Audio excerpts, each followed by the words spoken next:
Bismillahirrahmanirrahim. Assalamualaikum warahmatullahi wabarakatuh. Waalaikumsalam warahmatullahi wabarakatuh. Gimana hari ini? Kalian sehat semua? Alhamdulillah sehat. Alhamdulillah sehat. Ya. Nah, hari ini ya kita akan masuk ke materi volume harga satuan. Ya, volume harga satuan itu di materi estimasi biaya konstruksi. Ya. Nah, sebelum kita masuk, ya, saya pengen tahu dulu nih kalian. Yang hari ini nggak masuk siapa? Masuk semua Pak. Masuk semua ya? Alhamdulillah masuk semua. Yang PKL udah pada datang semua ya? Belum. Yang belum siapa? Banyak. Beberapa? Iya. Siapa aja?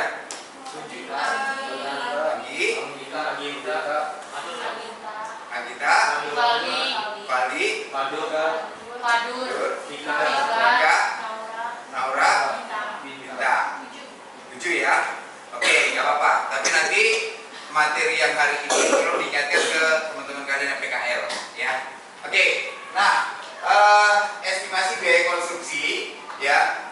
Kalau dulu ya, dulu kita kenal dengan namanya adalah rencana anggaran biaya (RAB) ya. Tapi materinya sekarang menjadi estimasi biaya konstruksi ya. Nah, untuk materi yang hari ini di materi mata pelajaran estimasi biaya konstruksi adalah menghitung volume pekerjaan konstruksi bangunan gedung, jalan dan jembatan. Ya. Tetapi hari ini saya akan fokus dulu bagaimana menghitung konstruksi bangunan gedung aja dulu. Ya. Nah, kenapa? Sebagai contoh, kamu sering lihat bangunan itu dibangun kan? Ada rumah lagi direhab segala macam, ya kan? Kira-kira ya, ketika orang membangun rumah, pertanyaan saya, dia harus mempersiapkan uangnya dulu nggak? Iya. Ya kan? Mungkin ya, kalau seandainya dia mau bangun rumah, udah pokoknya mau bangun rumah, dia mau punya duit berapa aja pokoknya bangun rumah, mungkin nggak? Enggak kan? Ya, kalaupun dia nekat, berarti akan ada kemungkinan apa? Pertama, bangunan nggak selesai. Iya betul. Ya, terus apa lagi? Bahan baku yang kurang. Ya, rumah jadi berantakan kan? Udah dibongkar, ternyata duitnya nggak cukup, ya kan? Terus apa lagi? Pengeluaran juga nggak jelas. Ya, makanya kita butuh namanya estimasi biaya konstruksi, ya, atau ya dulu namanya rencana anggaran biaya, ya kan? Contoh kecilnya gini deh, kamu mau belanja ke pasar, ya, yang umum deh, mau belanja kebutuhan sekolah kamu, ya kan? Kamu kan udah kebayang, oh iya saya mau beli buku A, B, C, D, alat tulis C, E, D, E, F misalkan, ya kan? Nah, ketika kamu mau berangkat ke pasar, ya udah kamu bawa duit seperlunya aja, seadanya aja, ya kan? Ketika kamu sampai ke pasar atau ke toko itu, kira-kira terpenuhi semua nggak? Enggak, belum tentu, ya kan? Walaupun kamu punya duitnya banyak, misalkan, tapi kalau tanpa perencanaan, iya kan? Belum tentu duitnya cukup, iya kan? Oke, saya udah punya duit 100 juta, ini saya mau renov, gitu kan? Nah, 100 juta ini sampai di mana? Kan kita nggak pernah tahu, bener nggak? Tiba-tiba lagi udah bongkar atap, dana 100 juta ini udah habis. Akhirnya gimana? Nggak bisa, ya kan? Rumahnya malah jadi nggak bisa dipakai. Harusnya mau jadi lebih bagus, malah jadi berantakan karena dananya udah habis, ya kan? Itulah pentingnya rencana anggaran biaya. Nah, ya, ini ya, ini kompetensi dasarnya ini, ya. Supaya kalian tahu mengidentifikasi satuan volume ya untuk pekerjaan konstruksi gedung, jalan dan jembatan ya. Satuannya dulu kita bahas ya. Nah, kemudian indikatornya menghitung volume pada pekerjaan konstruksi, menganalisis daftar pekerjaan konstruksi, memilih satuan volume pekerjaan konstruksi. Yang terakhir menyusun BQ atau tabel rencana anggaran biaya ya. Oke, lanjut ya. Nah, ini tujuan pembelajarannya ya. Kamu bisa baca untuk tujuan pembelajarannya. Pertama, kamu harus tahu nanti bagaimana volume pekerjaannya. Ya kan? Kita tahu nih semua nih, ada lantai, ada dinding, ada cat, ada plafon, ya kan? Tapi satuannya apa? Kalau kamu dulu belajar di SMP, satuannya apa? Satuan volume. Nah, kalau satuan volume kita tahu dulu, itu adalah meter kubik. Nah, bagaimana dengan estimasi biaya konstruksi? Apakah sama? Ya kan? Nah, kita pelajari nanti, ya. Kemudian macam-macam satuan volume, mengidentifikasi urutan pekerjaan. Nah, urutan pekerjaan kenapa penting kamu harus tahu?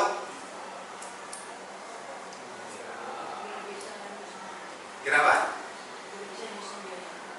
Biar bisa nyusun biaya, biar urutan pekerjaan juga terlaksana dengan baik. Sebagai contoh, ya kan?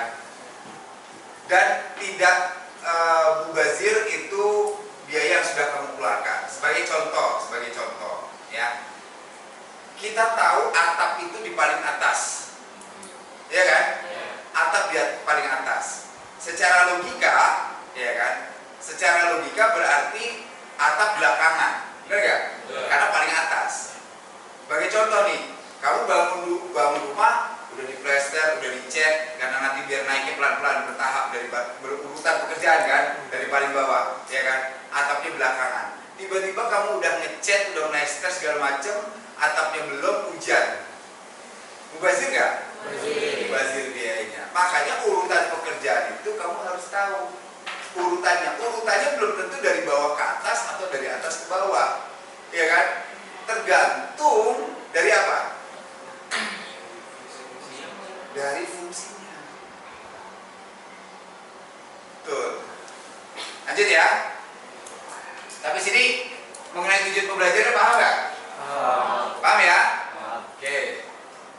Nah, sekarang video. Nah, ini video ini silakan lihat. Kamu kan udah punya gadget semua ya. Saya yakin handphone ini smartphone semua.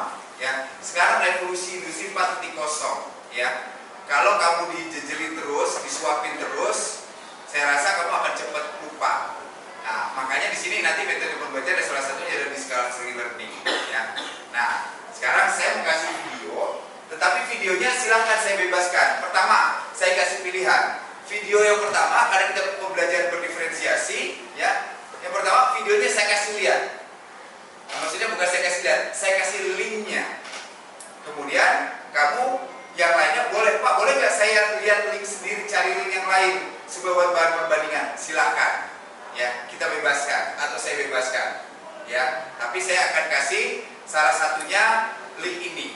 Nanti biar kamu buat bahan perbandingan, ya. Nah, kemudian Pak, boleh nggak urutan pekerjaannya saya nggak lihat video, tapi lihat cari di Google? Boleh. Nah, dibebaskan ke kalian. Ya, ini namanya pembelajaran berdiferensiasi, ya kan? Namanya diferensiasi konten, ya kan? Konten itu terserah, karena saya yakin kalian ada yang model pembelajarannya baca, ya kan? Ada yang melalui audiovisual, ya kan? Nah, jadi dibebaskan ke kalian, ya. Oke, saya kasih ini dulu linknya.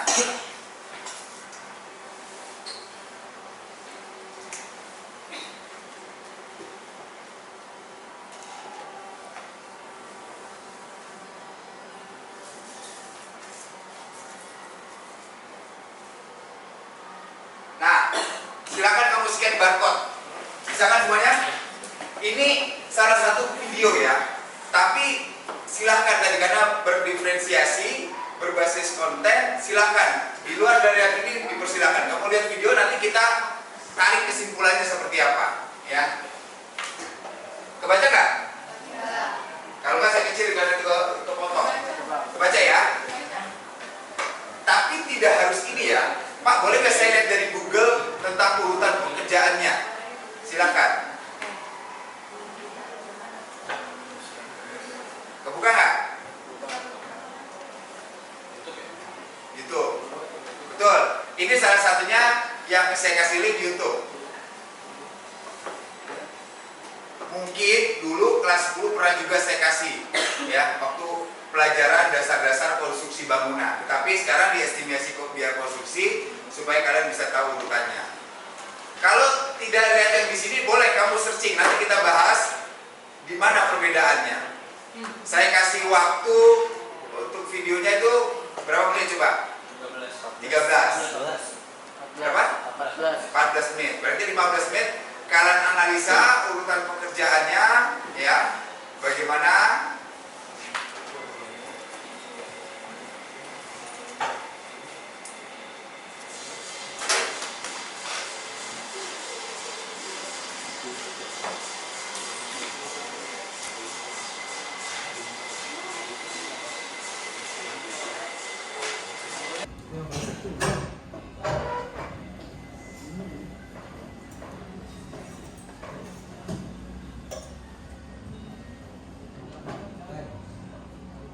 Nah, karena kita pembelajaran berbasis kepada murid, kamu lihat ya, nanti saya yang bertanya kepada kalian ya tentang urutan pekerjaan itu. Nanti saya akan bertanya, saya minta dijelaskan oleh kalian urutan-urutan pekerjaannya ya.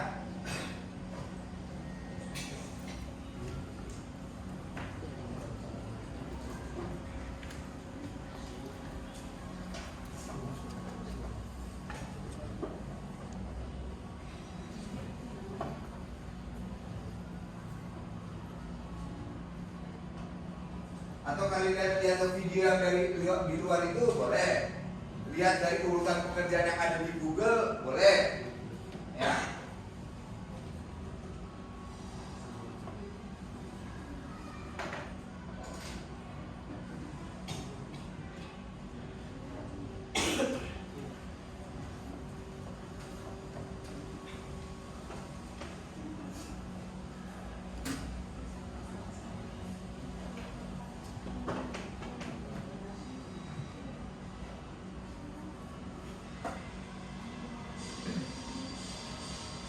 Sambil kamu lihat videonya atau sambil kamu lihat di Google atau sambil lihat YouTube, kalau ada yang mau sambil ditanyakan ya silakan ditanyakan.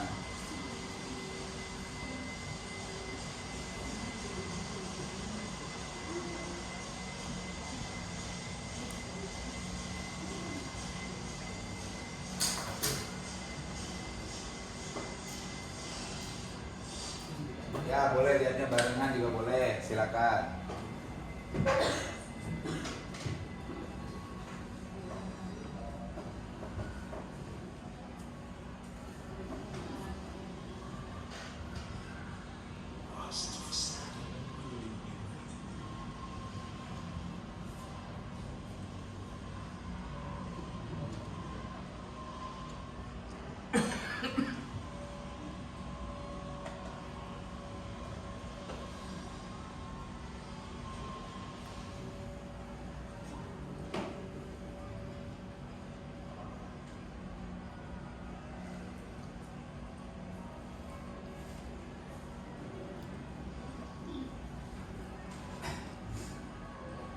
Saya kasih waktu 5 menit lagi ya, kurang lebihnya ya. Lihat.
bantu ibu buka komik. Yang bawa laptop siapa? Kamu sama siapa lagi? Maaf ya Pak, mau dipinjam LSP sama siapa? Anaknya apa laptopnya aja? Anakku mau ya. Yuk dipanggil Pak Lucia. Yuk.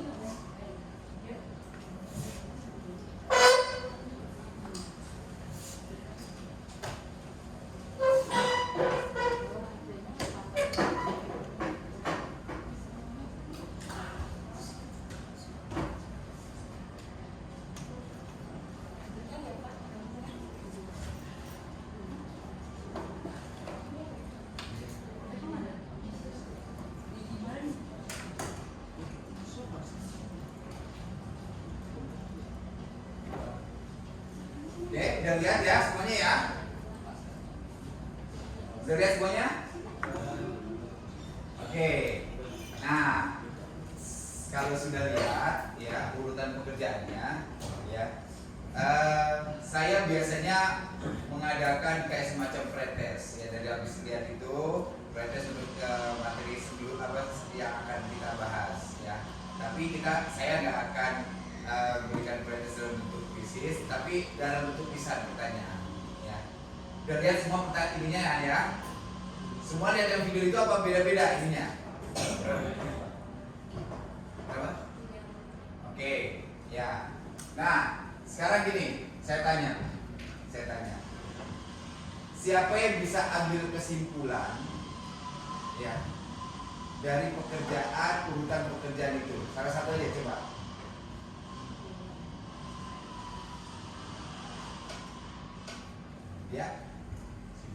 Ya, kesimpulannya.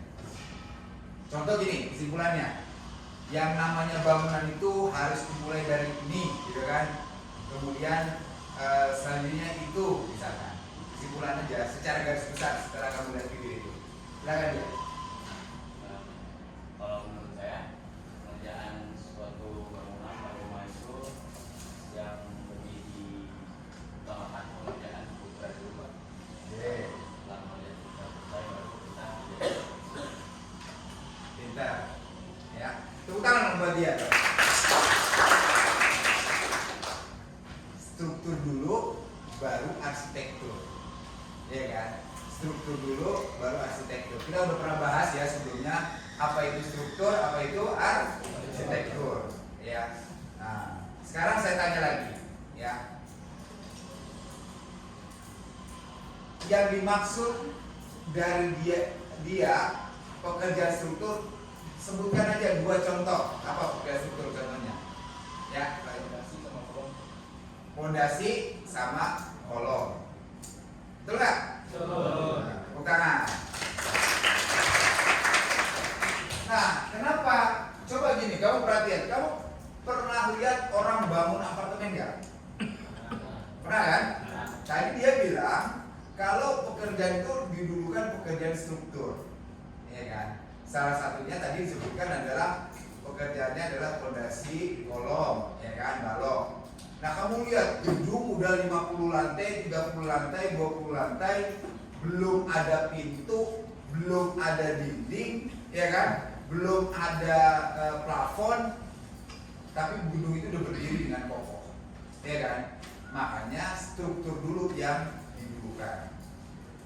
Paham ya? Nah, itu. Ya, jadi dari urutan pekerjaan itu kamu harus prioritas yang mana dulu. Nah, ketika kamu merencanakan, kamu punya anggaran sekian, berarti jangan mikir dulu aksesoris yang lain. Duit kita cukup kan nih buat strukturnya, gitu kan? Contoh, saya punya duit 150 juta. Mentang-mentang kesannya 150 juta itu banyak. Begitu kita main di depo bangunan, misalnya, pintunya cakep ya, gitu kan? Klosetnya bagus ya, kerannya keren ya, gitu kan? Kita duluin hal-hal yang kayak gitu karena kita tidak punya perencanaan, benar nggak? Duit cukup buat beli itu saat itu ya. Tapi begitu kita mulai pelaksanaan pembangunan, ternyata apa? Habis itunya udah dibeli, bangunannya belum berdiri. Paham sampai sini ya? Jelas ya? Makanya kita perlu tahu di mata pelajaran estimasi biaya konstruksi ini urutan pekerjaannya. ya, supaya kita tahu mana prioritas. Struktur dulu berdiri, gitu kan? Setelah struktur berdiri, dana masih cukup, ya udah kita anggarin yang buat yang lain. Buat pernak-pernik aksesoris, oh ini kalau bisa begini, kloset, oh keren yang begini, gitu kan? Yang bisa jadi booking sendiri misalnya, gitu kan? Nah, jadi hal-hal kayak gitu, ya pintunya yang kuncinya udah pakai fingerprint misalkan, atau udah pakai voice command, kan ada kayak gitu kan? Sah-sah aja selama bangunan itu sudah berdiri. Jelas ya? Oke, lanjut ya. Untuk urutan pekerjaan paham ya? Oke, nah ini secara garis besar, secara teoritis pengertian dari ERAB itu seperti ini. Ya, saya nggak perlu bacain, kamu bisa baca. Ini cuma saya kutip dari Bapak Dr. Andes N. Bambang Revantoro, STMT pada tahun 2019. Ya, kutipan. Nah, volume. Nah ini sama. Volume saya kutip dari Bapak Dr. Andes N. Bambang Revantoro. Ya. Volume seperti ini, secara teoritisnya. Ya. Oke. Nah, sebelum kita masuk ke satuan volume, tadi di awal saya bertanya, ketika kamu dulu SD belajar dengan volume, kaitannya tahunya volume apa? Kubik kan? Kubikasi. Kubik itu berarti ada 3, ya kan? Nah, tadi saya jelasin bagaimana dengan ERAB, apakah sama apa enggak? Ternyata beda kan? Nah, kita lihat. Nah ini ada meter pangkat 2, ada meter pangkat 3. Meter itu meter lari, meter persegi, kemudian meter kubik. Pak, kok satuannya meter? Bukannya bangunan itu ada yang diukurnya sentimeter, kemudian ada yang ukurannya milimeter. Kenapa satuannya meter?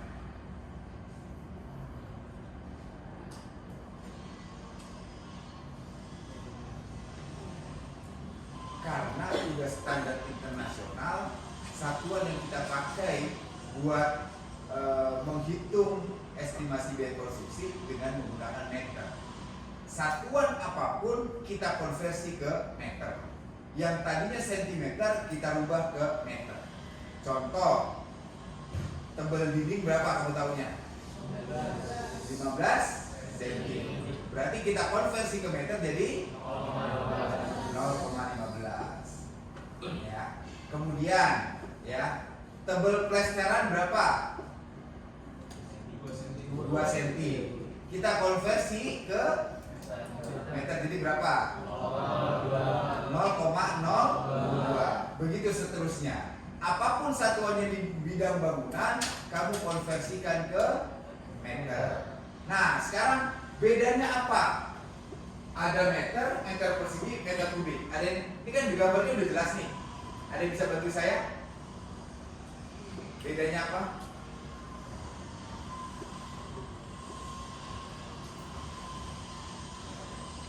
Ya. Kalau meter lari atau meter pangkat 1 itu cuma punya satu ukuran, satu dimensi. Kalau meter persegi itu punya 2 dimensi, kalau meter kubik punya 3 dimensi. Bagus. Bener nggak? Kelihatan kan dari gambar.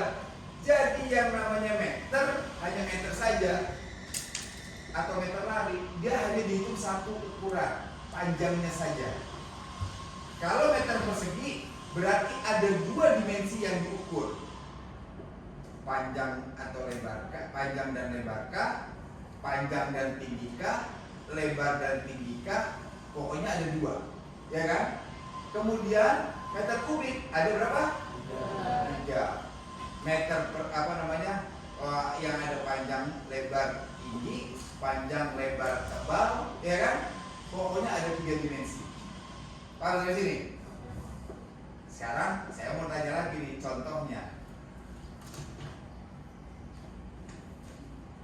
Menurut kalian, nih yang sepengetahuan kalian di kelas ini aja, coba sebutkan yang meter lari mana aja.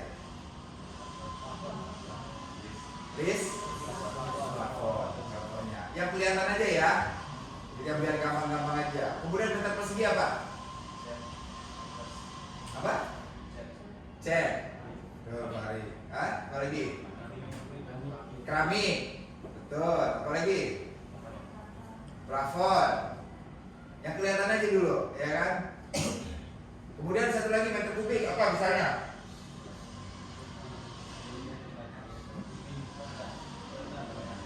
Apa? Dinding itu ada yang meter persegi, ada yang meter kubik. Nanti di pertemuan berikutnya kita akan bahas. Apalagi yang kita injak apa?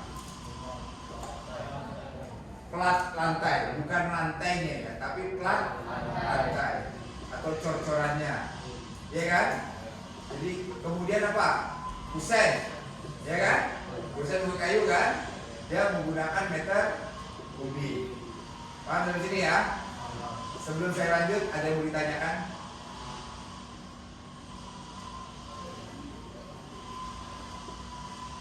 Lanjut? Oke, ya. Nah ini penggunaannya kamu bisa baca, tapi penjelasannya tadi yang barusan kalian bahas. Ternyata kalian luar biasa, sudah bisa menjelaskan, ya. Sebelum saya tampilkan slide-nya, ya kan? Oke. Lanjut ya. Nah ini tadi juga konsep bangun ruang. Kan bangun ruang kan? 2 dimensi. Ini ketika kamu belajar di SD. Ini ingat gak? SD kan? Jadi kalau belajar RAB itu belajar estimasi kimia konstruksi itu pelajaran SD sebenarnya. Ya kan? Itu cuma gini doang. Bener nggak bangunan itu bentuknya kayak gini konstruksi? Bener kan? Cuma gini-gini doang kan? Oke. Tuh, 3 dimensi. Contohnya kayak gini, ya kan?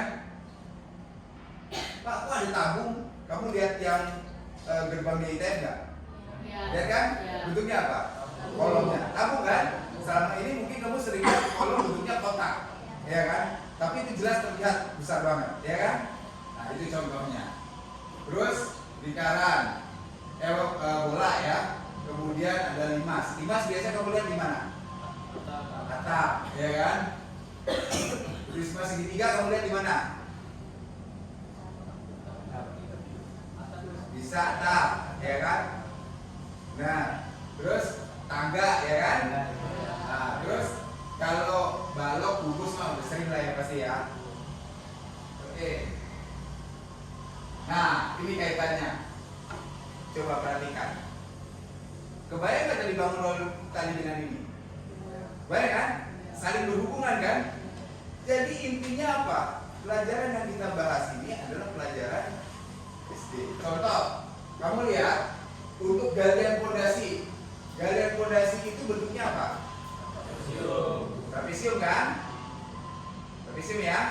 Nah, bentuknya adalah trapesium. Nah dari trapesium ini kira-kira volumenya bisa dihitung nggak? Bisa. Ya kan? Kebayang nggak? Jadi makanya di awal saya perlihatkan dulu video tentang apa? Tentang urutan pekerjaan. Dari urutan pekerjaan di video itu tersebut sudah jelas. Kalau kamu belum pernah lihat orang bangun rumah, di video itu jelas. Oh balok bentuknya begini. Oh pondasi bentuknya begini, ya kan? Oh plesteran bentuknya begini. Oh dinding bentuknya begini. Jadi kebayang di bangun ruangnya, ya kan? Nah ini. Terus kemudian ada slope dan ring balok. Paham sampai sini? Jelas ya? Jelas? Nah sekarang supaya ini tidak terlalu panjang, ya, dan kalau terlalu panjang nanti kalian cepat lupa, ya, cepat lupa. Sekarang saya pengen kalian ada latihan, ya, latihan. Boleh di kertas lembar bebas, boleh pakai kertas lembar, boleh kamu ketik di laptop, boleh, silakan. Nah, apa yang kamu hitung, ya? Kita lihat di atas. Gambar pertama adalah gambar dari pondasi, ya kan? Pondasi bentuknya trapesium. Di situ tingginya 600 apa berarti? 600 cm, ya kan? 600 600 cm. Kemudian lebar atas, ya, lebar atas itu 300, ya, lebar atas 300, lebar bawahnya 600. Kalau ini kurang jelas, saya sebutin ya. Lebar atas berapa? Lebar bawah 600.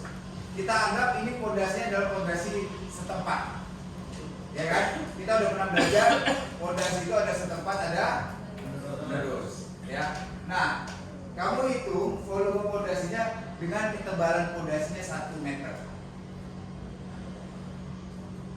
ya. Ketebalan pondasinya 1 meter. Bisa kamu hitung? Oke, silakan coba. Silakan coba hitung dulu. Nanti yang bisa silakan maju ke depan.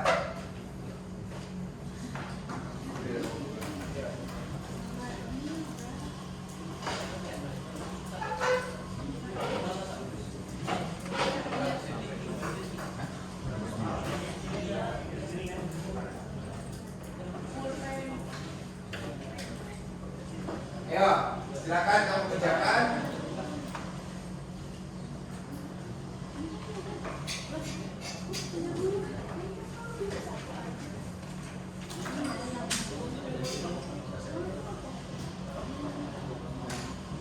Bayu,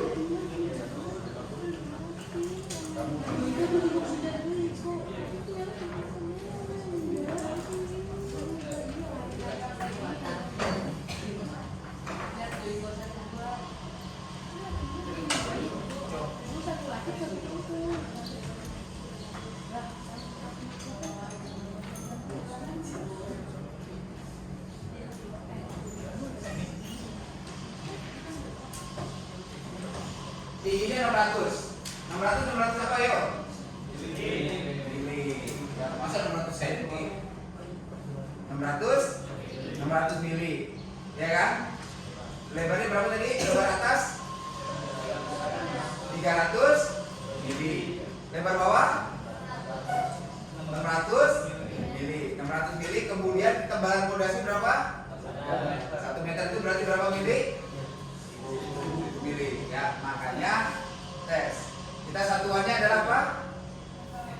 Meter. Bagaimana kalian mengkonversinya? Silakan. Saya kasih waktu 5 menit ya. Itu coret-coretan nanti saya panggil ke depan.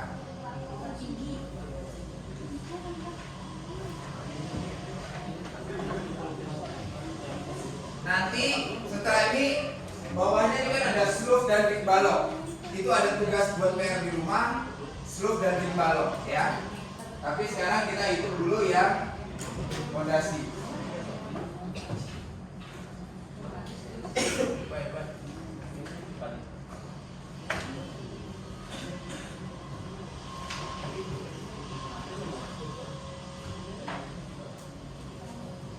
Kalau masih ada yang kurang jelas, silakan bertanyakan. Bentuknya apa tadi bangun ruangnya? Trapesium. Rumus trapesium apa?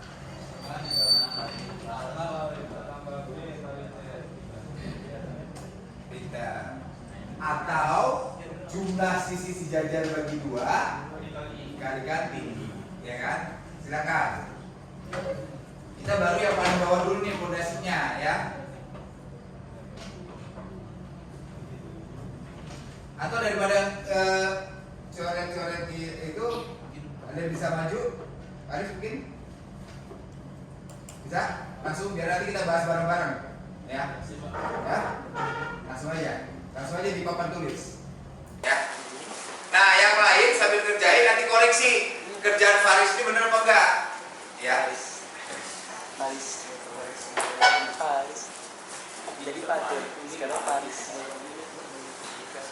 Ini pater Paris 0,45.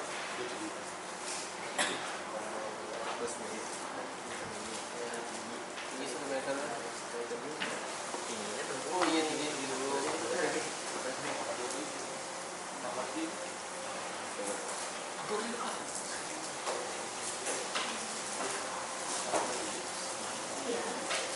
Jadi intinya di satuan ini kamu konversi dulu kemana tadi? Meter. kemudian kita balik lagi ke konsep bangun ruang. Bangun ruang pernah kamu pelajari di SD. ya kan?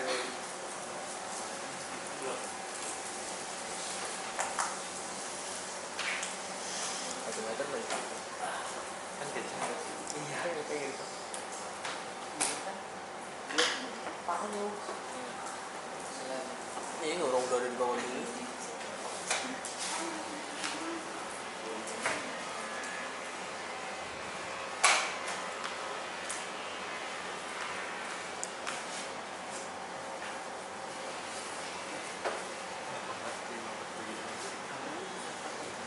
Coba temennya bantuin. Pakai kalkulator boleh.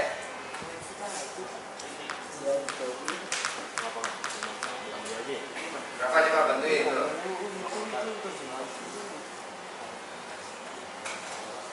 1,8 kali 10 kemana berapa? 1,08. Tulis.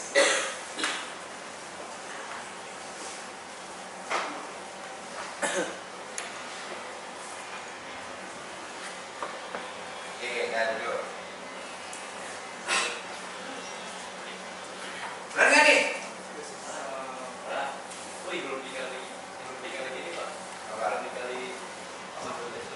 Coba benerin lagi. Nah kan, jadi tahu kan? Tadi tebalnya berapa? Tebal pondasinya? 1 meter.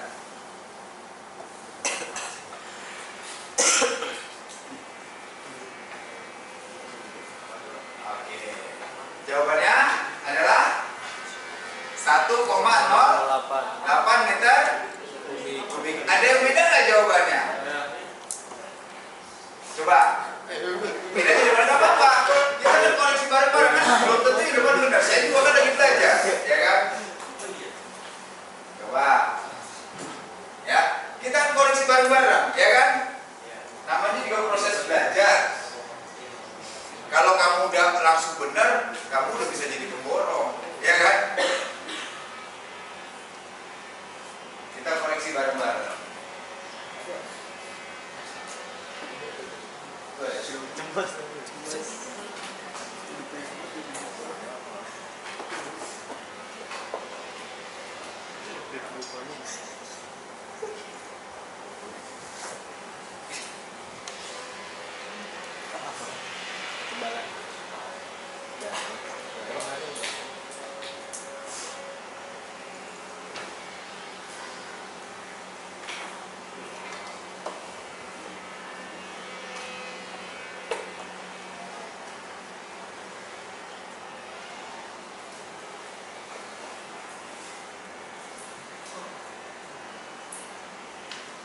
Oke, ya. Ini perbedaan nih Pak Arif nih ya. Nah, kira-kira nih, coba. Gak apa-apa, namanya belajar pasti ada perbedaan. Cuma dari perbedaan itu kita bisa tahu mana yang benar, mana yang salah. Siapa yang jawabannya sama sama Farid? Hah? Nah, terus kalau sama itu? Arif? Sama?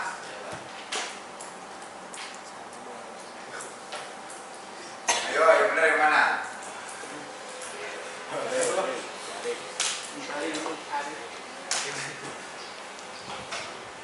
Coba, kembali lagi ke awal tadi. Rumus trapesium apa?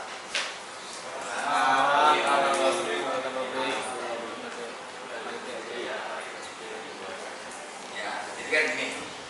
Jumlah sisi sejajar bagi 2 kan? Jumlah sisi sejajar. Sisi jajarnya apa aja tadi? A dan B kan? 0,3 tambah 0,6 bagi 2 kan? Jumlah sisi jajar bagi 2. Jumlah sisi 0,3 tambah 0,6 berapa? 0,9 bagi 2 jadi 0,45. Kemudian kali tinggi, ya kan? Jadi berapa? 0,45 kali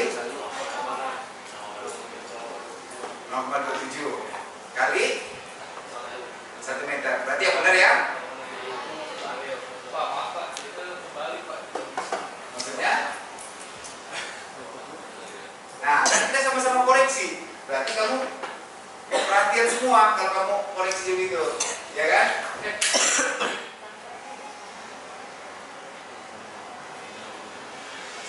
Ya ini karena angka 1 dikalikan berapapun sama, ya. Tapi bagus. Ariel udah apa namanya koreksi. Benar nggak? Berarti yang benar punya siapa? Ariel. Tepuk tangan buat Ariel ya. Tapi tepuk tangan juga buat Pak Ariel atas keberaniannya. Jadi intinya kamu kalau belajar itu nggak usah takut salah, ya kan? Salah namanya belajar, wajar nggak salah?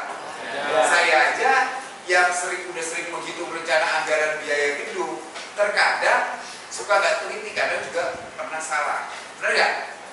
Nah, itulah pentingnya kolaborasi, ya kan? Karena tadi Fahri udah maju, Ariel udah bisa kira-kira, oh iya, ya kan? Ternyata kesalahannya di sini, ya nggak? Paham sampai sini? Berarti kita lanjutin minggu depan, ya, atau nanti di berikutnya tentang setelah itu berarti ini ya, ya.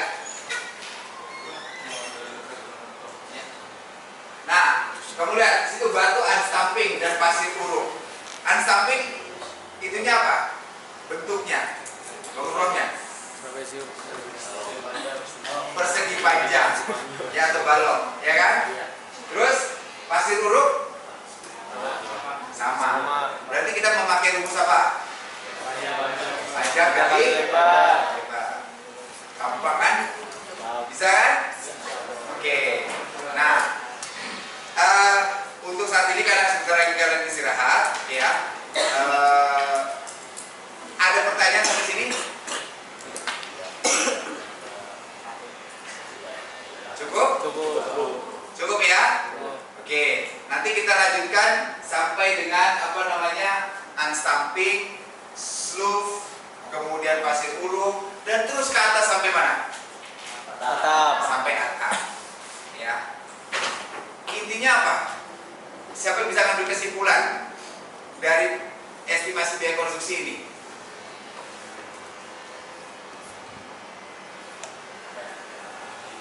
Kesimpulannya apa?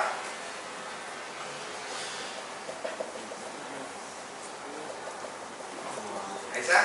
Ya, apa dia? Ya. Jadi kan yang dari awal itu kalau misalkan urutan bangunan rumah, kan tadi mulai dari struktur ke arsitektur. Nah, kalau buat penghitungan volumenya itu sebenarnya bangunan itu sama aja kayak ukuran dari bangunan ruang atau bangunan dasar. Iya, betul. Tepuk tangan dong buat yang ini. Kesimpulannya, kalau kamu bisa tarik benang merah, kesimpulannya pertama, kamu harus tahu urutan pekerjaan konstruksi bangunan dari awal sampai dengan akhir. Kalau kita bangun dari nol, ya kan? Kemudian kesimpulan kedua, dari setiap komponen pekerjaan, setelah kamu melihat urutan pekerjaan, ternyata semua konsepnya perhitungannya adalah perhitungan bangun ruang, ya kan? Perhitungan bangun ruang sudah kamu pelajari ketika kamu apa? SD. Sekarang kamu kelas berapa? Kelas 12 SMK. Harusnya lebih mudah, benar ya? Tinggal kita poin-poinnya aja. Itulah kenapa kamu tahu tukang. Nah, kalau kita bilang istilahnya kuli, ya kan? Kuli atau tukang, dia kadang-kadang bisa lebih jago, bisa lebih pinter menghitung rencana anggaran biaya, benar nggak? Padahal dia nggak lulusan SMK, apalagi nggak lulusan kuliah, ya kan? Karena apa? Perhitungannya hanya perhitungan apa? Bangun ruang. Ya kan? Bangun ruangnya itu cuma apa? Perkalian penjumlahan pembagian, ya kan? Itulah. Kalau kamu ambil benang merahnya, masa sih gua kalah sama tukang, ya kan? Itu bentuk motivasi buat kamu. Ya, bukan untuk underestimate kamu, tapi untuk membangkitkan semangat kamu kalau kamu harusnya bisa lebih baik dari tukang, ya kan? Tukang aja bisa, masa gua nggak bisa, kan gitu. tukang sekolah paling, ya ada beberapa sekolah paling banter SD, SMP, gue lulusan SMK misalkan. Masa sih gue bisa itu mau uang, ya kan? Kenapa? Cuma perkalian, penjumlahan, pembagian, ya kan? Apalagi nanti kalau kita kaitkan dengan apa? Dengan alat bantu, misalnya apa? Excel, ya kan? Itu pasti lebih mudah lagi. Jelas? Jelas. Sampai sini ada pertanyaan? Ada ya? Ya Pak. Nah, buat refleksi saya juga, saya pasti sering nanya kan kalian kan, saya ngajarnya hari ini terlalu cepat nggak? Pas ya? Nah, maksud saya gitu, saya buat refleksi, saya selalu pasti kalau ngajar kalian saya tanya, benar nggak? Cepetan nggak? Ya kan? Kenapa? Saya paham bahwa kalian ini bukan underestimate kalian, tapi pola pikir atau pola tangkap kalian berbeda-beda. Ada yang daya tangkapnya cepat, ada yang daya tangkapnya lambat, ya kan? Bukan meng-underestimate yang lambat, tetapi saya berharapnya kalian jadi jatuhnya sama, ya kan? Baik yang lambat maupun cepat sama. Atau kalau bahasa saya kurang dipahami oleh kalian, kamu bisa tanya. Saya sering kan ngomong kalian kan, coba mungkin di bahasa saya kurang pas, ya kan? Coba kamu tanya ke teman kamu, barangkali dengan bahasa teman, bahasa tutor sebaya lebih masuk, benar kan? Sering nggak saya nanya gitu? Nah, ya kan? Kenapa? Saya paham perbedaan umur saya dengan kalian jauh, ya. Umur kalian itu malah di bawah umur anak saya, ya kan? Jadi bisa jadi apa yang saya sampaikan bahasa saya dulu waktu ketika dapat di STM dengan bahasa saya mengajar SMK terkadang masih ada gap, ya kan? Tapi mungkin dengan bahasa tutor sebaya akan lebih masuk. Jelas ya? Bisa kita cukupkan untuk materi hari ini? Bisa ya? Nanti kita lanjut lagi ya ke materi yang selanjutnya ya.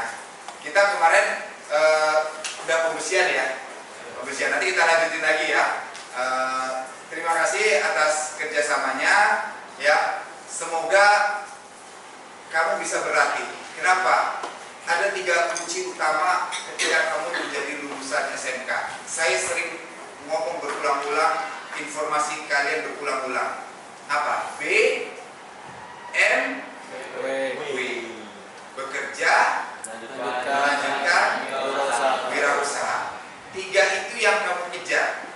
Kamu mau bekerja, berarti kamu fokuskan bagaimana bekerja sesuai dengan kompetensi kamu di bidang bangunan. Mau berwirausaha, wirausaha di bidang bangunan kamu fokuskan. Kalau mau tanya bagaimana caranya, insya Allah karena saya juga bergerak di bidang wirausaha di bidang bangunan, saya bisa kasih tahu caranya. Kamu mau melanjutkan, karena saya juga dulu melanjutkan dari STM ke kuliah, apa sih nanti yang didapat ketika kuliah, kamu juga bisa tanya di luar jam pelajaran. Ya. Intinya 3 itu kamu kejar. Ya. Memang kamu mau begitu lulus jadi pengangguran? Bukan. Atau nih ceweknya mau langsung pendidikan? Ya, kan pengen nyenengin diri sendiri dulu minimal, ya kan? Nyenengin orang tua dan sebagainya, ya kan? Minimal itu. BMW itu kamu ikutin, bekerja, melanjutkan. Oke, mungkin hari ini saya cukupkan dulu. Terima kasih atas kerjasamanya, ya. Sebelum kita tutup, ya, ini karena apa namanya, kalian masih ada pelajaran berikutnya, jadi kita tutup aja pelajaran ini aja ya. Karena kita tidak pelajaran jam pertama, jadi doa mungkin udah bareng-bareng di pelajaran pertama, ya. Kita sama-sama baca hamdalah aja ya.